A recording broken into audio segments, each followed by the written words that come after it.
As a Seattle-based lawyer that practices throughout the Puget Sound region, I've handled a lot of anti-harassment orders over the course of my career, both prosecuting them and defending them. And I want to talk a little bit about what an anti-harassment order is and what you're looking to prove when you claim one of them. Remember that the court system is looking for unlawful harassment. They're not just looking for harassment.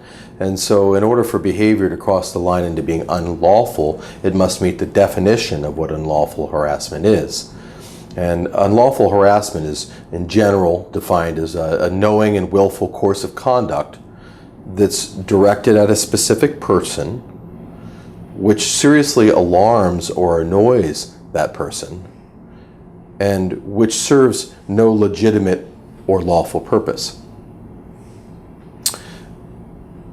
In addition, this conduct must be such that it would cause a reasonable person to suffer substantial emotional distress, and it does in fact cause it.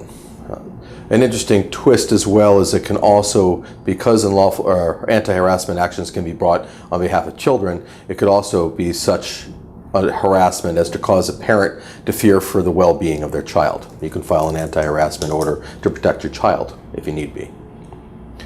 What's interesting about that definition is that the course of conduct must be directed at a specific person, and it must seriously alarm or annoy somebody. How do you prove that a course of conduct is determined or has that purpose?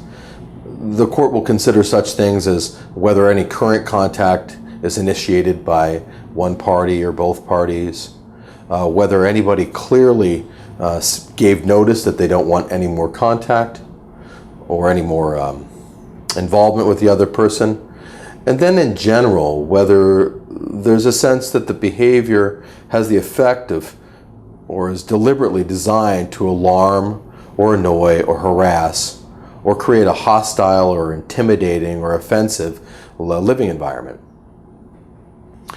Most of these definitions are in RCW 10-14-020, and lawyers commonly look them up all the time and reference them in any briefing that they submit on these kinds of cases. And to file an anti-harassment order is pretty easy. There's a set of forms that every district court or superior court in your area would carry, and you file those set of forms where either the harassment took place or where the harassing party resides.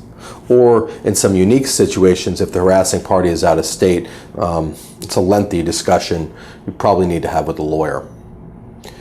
When you file this paperwork, there are three routes that things are going to go. A court is going to ask whether you need an immediate anti-harassment order because there's some pressing need that needs to stop immediately before a court hearing. Or the court will set a hearing 14 days later, or the court will deny your order. So just to be clear, when you file that paperwork, it goes before a judge that day or the next day. If the court issues what they call a temporary order of protection, that order of protection covers you until you have a court hearing. And in some cases, it's necessary depending on how the behavior is and how dangerous the behavior is. You may need to stop it right away. Regardless, if the court grants your order or grants you a hearing to talk about your harassing behavior and potentially to get a court order telling the other person to stop, that paperwork must be served on the other party, as well as any temporary order if that's in place. And when that is served on the other party, they're given notice of that next court date in 14 days, and potentially that would be when you have your argument in court or your day in court. Often people get served with paperwork and call my office. If you're served paperwork in the last minute and you have a court date in 3 days, your lawyer is going to go in and be able to ask for a continuance. We're afforded a reasonable period of time to set up a defense of any case, just as anybody who is claiming that they're being harassed is also given a reasonable period of time.